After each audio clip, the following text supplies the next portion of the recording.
vez más.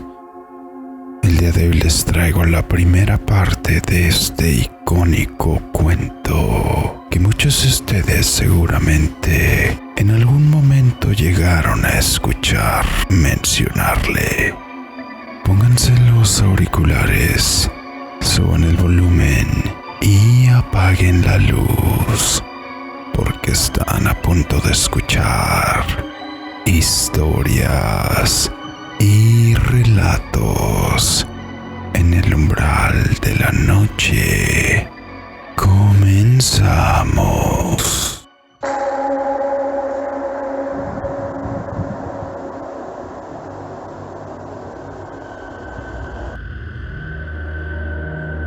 La llamada de Tulu.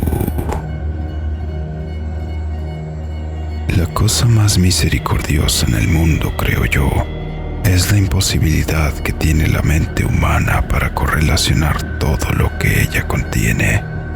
Vivimos en una isla de plácida ignorancia en medio de los negros océanos de infinito y no fuimos destinados a llegar mucho más allá de esta.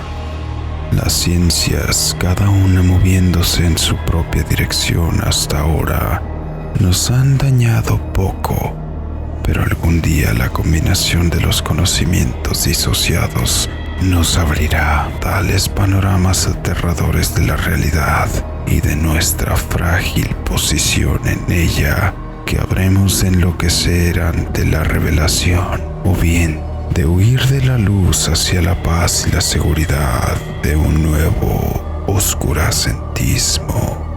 Los teósofos han especulado acerca de la asombrosa grandeza del ciclo cósmico, en el cual nuestro mundo y la especie humana solo son incidentes transitorios. Han sugerido la existencia de extraños sobrevivientes, en términos que helarían la sangre si no estuvieran enmascarados por un sensiblero optimismo. Pero no se debe a su forma que el solo atisbo de esas eras prohibidas me haga sentir un escalofrío cuando pienso en ello y me trastorne al soñarlo. Como todos los atisbos espantosos a la verdad, ocurrió por una accidental combinación de factores inconexos. En este caso, de un viejo artículo de periódico y de las notas de un profesor muerto. Espero que nadie más logre hacer esta vinculación. Ciertamente, si sobrevivo, de manera consciente jamás aportaré un eslabón a tan horrenda cadena. Creo que el profesor también intentó mantener el silencio respecto de la parte que él conocía y que hubiera destruido sus notas si su súbita muerte no lo hubiese sorprendido. Supe del asunto por primera vez en el invierno de 1926 al 27, a raíz de la muerte de mi tío abuelo George Grammel Engel, profesor emérito de lenguas semíticas en la Universidad de Brown, en Providence, Rhode Island. El profesor Engel era ampliamente reconocido como una autoridad en inscripciones antiguas y con frecuencia lo consultaban directores de importantes museos, de tal manera que su muerte, a la edad de 92 años, puede ser recordada por muchas personas. A nivel local, el interés se vio intensificado por la naturaleza poco claro de la causa de su muerte. El profesor sufrió un infarto mientras regresaba del barco en Newport, desplomándose de súbito, como dijeran los testigos, luego de que lo empujara un hombre con pinta de marinero, quien había salido de una de las oscuras y extrañas plazoletas ubicadas en la pronunciada colina, y que resultan ser un atajo del puerto a la casa del fallecido en William Street. Los médicos no encontraron ningún desorden visible, pero concluyeron perplejos, tras debatir el caso entre ellos, que alguna desconocida lesión del corazón se resintió por el rápido ascenso del hombre tan viejo en una colina tan empinada. Aquello fue el responsable de su súbito final. En ese momento yo no vi razón alguna para estar en desacuerdo con este dictamen, pero a últimas fechas pienso que hay que cuestionarlo. Hay que dudar de este por completo, como heredero y albacea de su tío abuelo, pues murió viudo y sin hijos. Se esperaba que yo revisara sus papeles con cierto rigor, y para este propósito mudé su colección completa de archivos y cajas hasta mi casa en Boston. Mucho del material que clasifiqué sería publicado más tarde por la Sociedad Arqueológica estadounidense, pero había una caja que me pareció desconcertante en extremo y por la cual sentía gran aversión, en particular ante la idea de mostrarla a los ojos de alguien más. Estaba cerrada y no encontré la llave hasta que se me ocurrió examinar el llavero personal que el profesor llevaba en su bolsillo. En efecto, ahí estaba y tuve éxito en abrir la caja, pero cuando lo hice, descubrí que ahora me enfrentaba a una barrera más grande y cerrada más herméticamente. ¿Por qué? ¿Qué podía significar el raro bajorrelieve de arcilla y las inscripciones, palabrería y cortes inconexos con lo que me encontré? ¿Se había hecho mi tío en su edad avanzada más crédula de las imposturas más evidentes? Decidí buscar el excéntrico escultor responsable de la aparente perturbación de la tranquilidad mental de un anciano. El bajorrelieve era un tosco rectángulo de menos de 2,5 centímetros de espesor, con un perímetro total de 12 por 15 centímetros. Su origen moderno era obvio. No obstante, el aire de sus diseños sugería que estaban muy alejados de ser actuales porque, aun cuando los caprichos del cubismo y el futurismo son muchos e irracionales, a menudo no reproducen esa críptica regularidad que subyace en la escritura prehistórica. Y con certeza la mayor parte de estos trazos parecían pertenecer a algún tipo de escritura, aunque mi memoria fallaba por completo en identificar este tipo en particular. Tampoco me daba un mínimo indicio de su remota pertenencia, ni cortejando la mayoría de las notas y colecciones de mi tío. Sobre estos aparentes jeroglíficos destacaba una figura de evidente intención artística, empero su ejecución impresionista impedía darse una clara idea de su naturaleza. Aparentaba ser una especie de monstruo o un símbolo que representaba a un monstruo, de esta forma que solo en la imaginación enferma podría concebir. Si digo que mi imaginación un tanto extravagante formaba imágenes simultáneas de un pulpo, un dragón y una caricatura humana, no me alejaría de la esencia de esa cosa. Una cabeza octopoide con tentáculos coronaba un cuerpo grotesco y escamoso con alas rudimentarias, pero era el perfil general de todo el conjunto lo que lo hacían tan impresionantemente aterrador. Tras la figura había una vaga sugerencia de arquitectura como fondo. Las notas que acompañaban esta rareza provenían no solo de un cúmulo de recortes de periódicos, sino de la mano reciente del profesor Engel, quien no había hecho ni el menor intento por darle un sentido literario. Lo que parecía ser el documento principal llevaba el encabezado «Culto a Tulu», en letras de molde muy bien escritas para evitar la lectura equivocada de una palabra tan desconocida. Este manuscrito se dividía en 2 secciones. La primera tenía rotulado 1925, El sueño y la obra onírica de H.A. Wilcox, 7 Thomas Street, Providence, Rhode Island. Y la segunda, narración del inspector John R. Legras, 121 Benville Street, Nueva Orleans, 1908.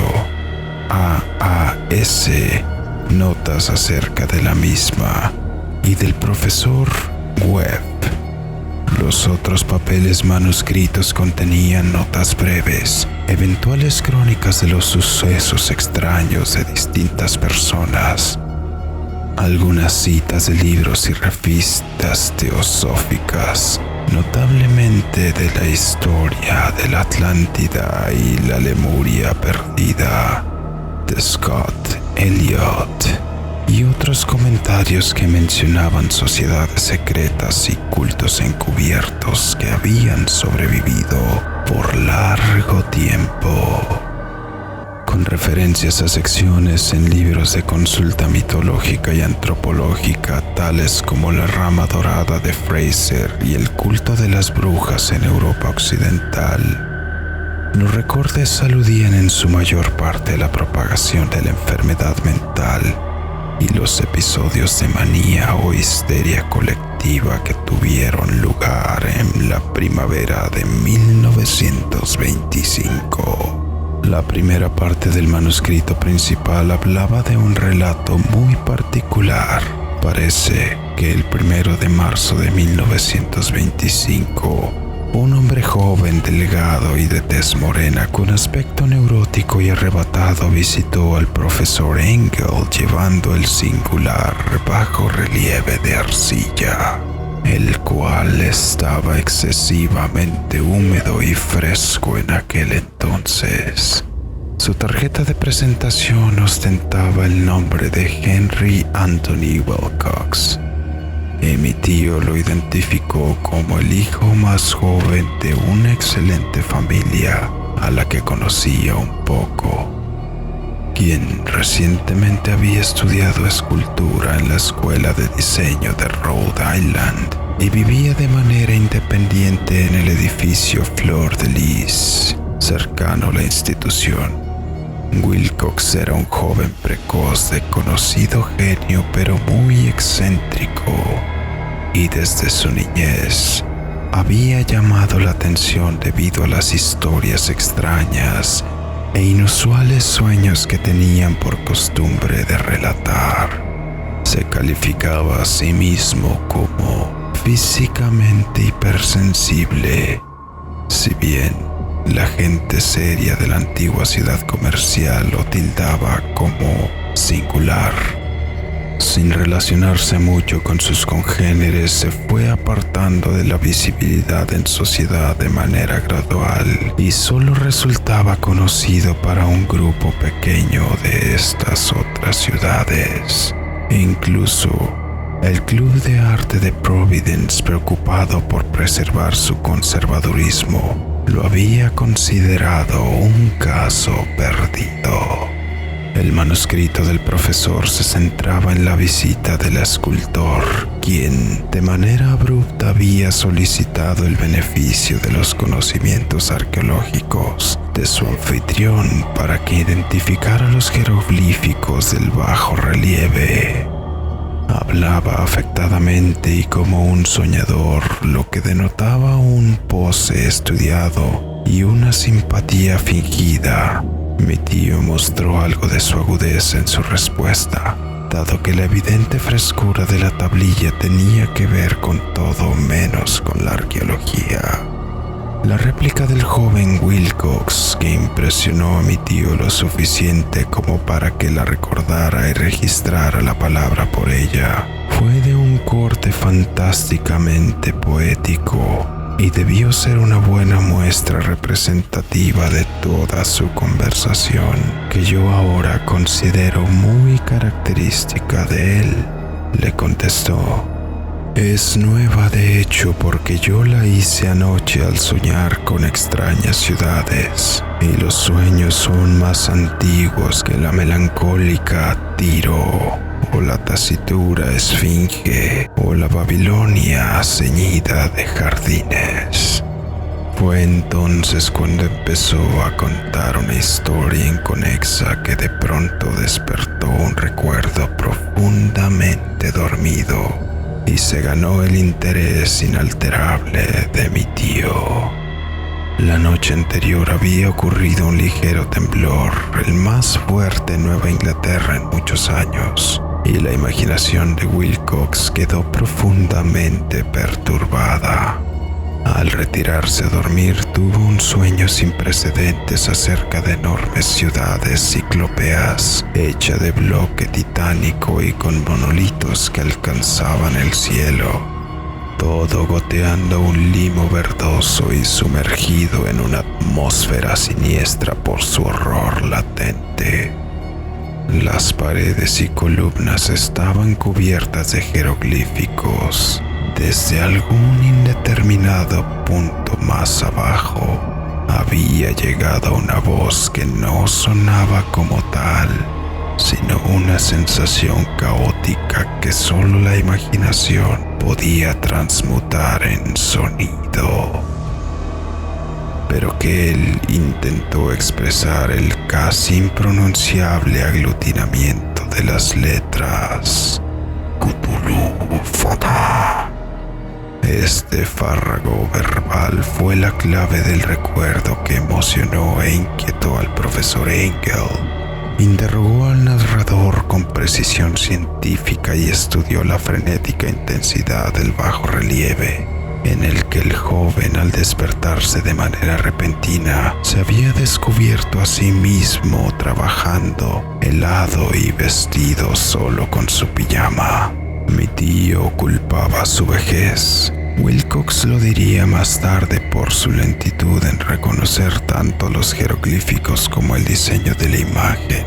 Muchas de sus preguntas le parecieron al visitante extremadamente fuera de lugar, en especial a aquellas que trataban de conectarlo con sociedades o cultos inusuales, y Wilcox tampoco podía entender las repetidas promesas de silencio que se le ofrecían a cambio de que admitiera que pertenecía a algún grupo mayoritariamente místico o de religión pagana.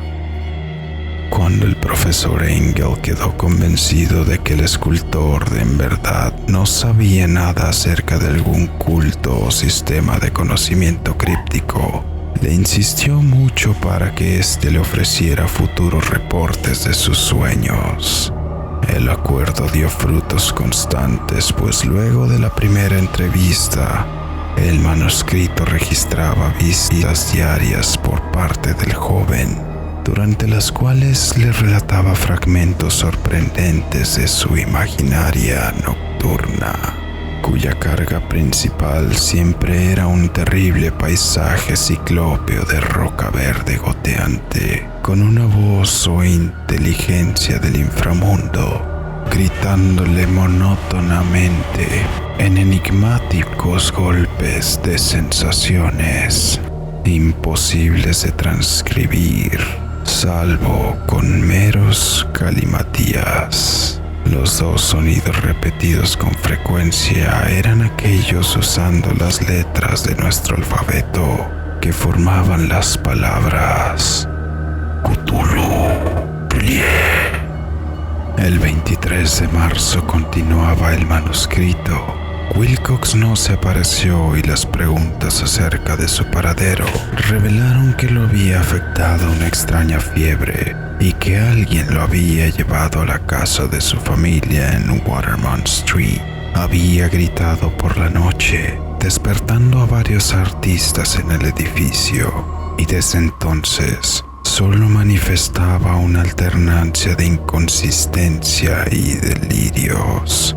Mi tío telefoneó a la familia de inmediato y a partir de este momento mantuvo una atenta vigilancia del caso, llamando a menudo a la oficina del Dr. Toby. Una vez que mi tío supo que era él quien estaba a cargo del caso, parecía que la mente febril del joven estaba enfocada en cosas extrañas, y el doctor se encogía de hombros cada vez que hablaba de ellas. No solo repetía una y otra vez lo que había soñado con anterioridad, sino que hablaba de una cosa gigantesca, de kilómetros de altura, que caminaba o se movía pesadamente en aquel lugar. En ningún momento el joven describió en su totalidad este objeto, pero sus ocasionales palabras frenéticas, tal como se le repitió al Dr. Toby, convencieron al profesor de que debía ser idéntico a la monstruosidad sin nombre que buscara representar en lo que había esculpido mientras dormía. La referencia a este objeto, añadió el doctor, invariablemente era un preludio a la caída del joven en aquel letargo. Por extraño que parezca, su temperatura no estaba muy por encima de lo normal, pero por otro lado, aquella condición era tal que semejaba a una fiebre de un lugar, de un desorden mental. El 2 de abril, alrededor de las 3 de la tarde, de manera repentina cesó todo indicio del padecimiento de Wilcox. Se sentó muy erguido en la cama, sorprendido de encontrarse en casa y por completo ignorante de lo que había sucedido. En sueños o en la realidad, desde la noche del 22 de marzo, al ser dado de alta por su médico, regresó a sus aposentos pasados 3 días. En su recuperada salud, al profesor Engel ya no le fue de ayuda alguna. Todos los rastros de sus sueños extraños se desvanecieron cuando se recuperó, y mi tío dejó de llevar el registro de sus figuraciones nocturnas. Luego de una semana de reencuentros estériles y sin sentido acerca de visiones por completo habituales. Aquí terminaba la primera parte del manuscrito, pero las referencias a ciertas notas desplegadas me daban mucho material para pensar.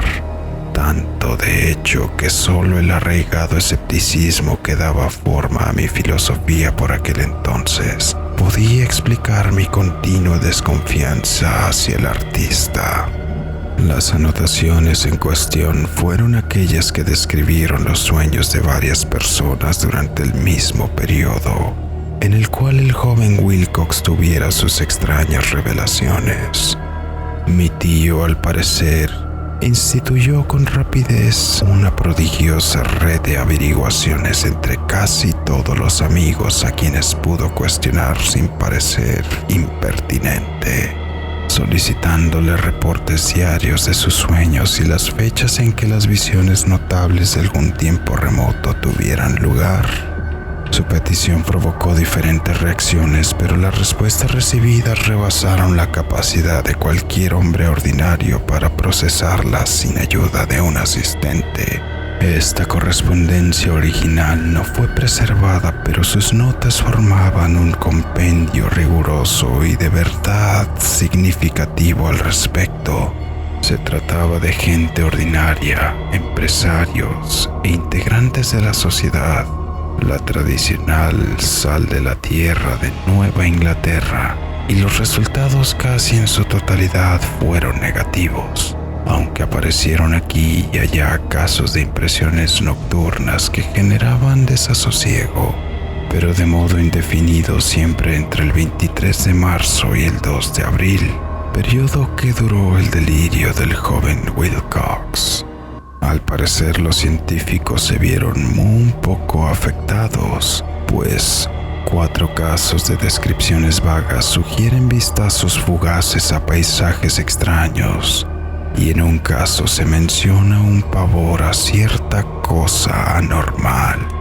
Fue de los artistas y poetas de quienes llegaron las respuestas pertinentes, y yo sé que el pánico se habría desatado si les hubiera sido posible a ellos comparar sus impresiones.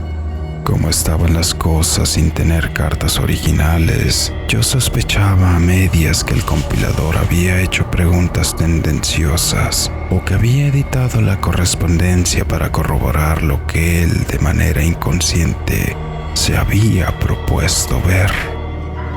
Por eso yo seguía presintiendo que Wilcox, de alguna manera sabedor de cierto antiguo dato que mi tío poseía, había inducido estas ideas en el veterano científico. Estas respuestas de los estetas hablaban de una historia perturbadora. Del 28 de febrero al 2 de abril, un gran número de ellos había soñado cosas extrañas, con una intensidad inconmensurablemente más fuerte durante el periodo del delirio que sufrió el escultor.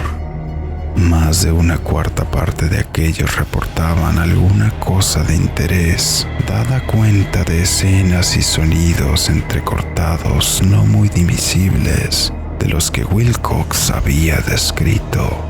Y alguno de los soñadores confesó un miedo profundo ante la gigantesca cosa sin nombre que era visible hacia el final del periodo.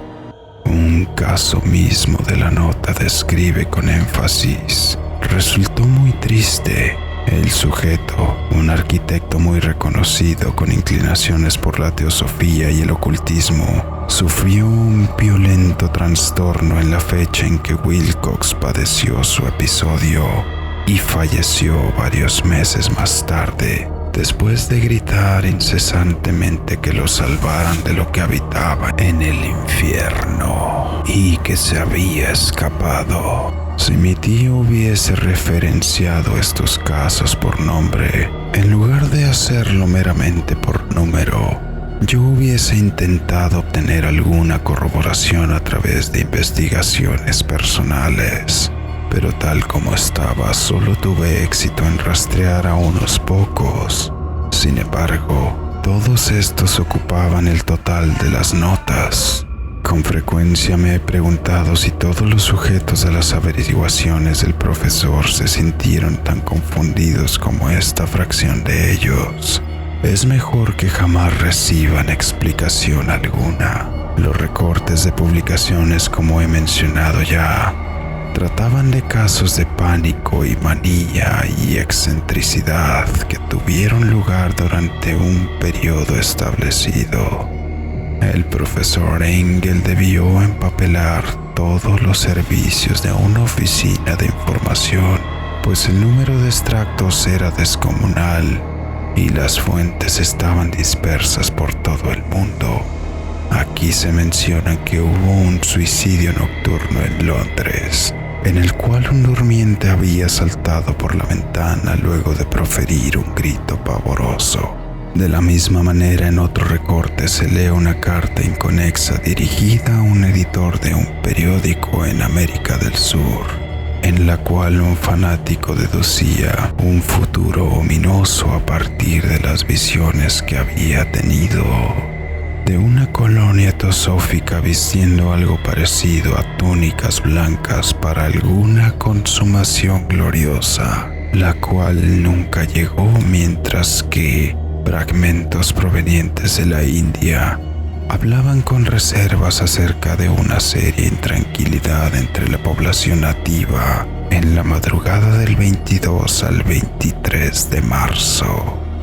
De igual manera, en el oeste de Irlanda, lleno de leyendas y rumores quiméricos, un pintor fantástico llamado Arduavonot colgó un blasfemo paisaje onírico en el Salón de la Primavera en París en 1926. En fin, son tan numerosos los sucesos problemáticos que se registraron en los sanatorios para enfermos mentales que solo un milagro pudo evitar que la fraternidad médica notara extraños paralelismos y llegase a conclusiones desconcertantes.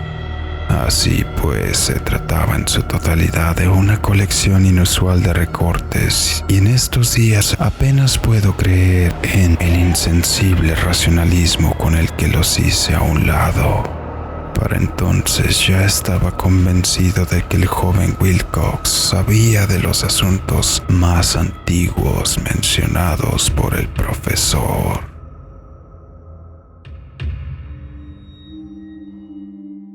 Si quieres saber cómo termina esta historia, suscríbete a nuestro canal en YouTube para que estés al tanto de las actualizaciones cuando lleguen. No olvides que puedes hacernos llegar tus historias y sugerencias a nuestro correo electrónico que encuentras en la descripción. Yo soy DracoTRX. Muchas gracias. Nos vemos.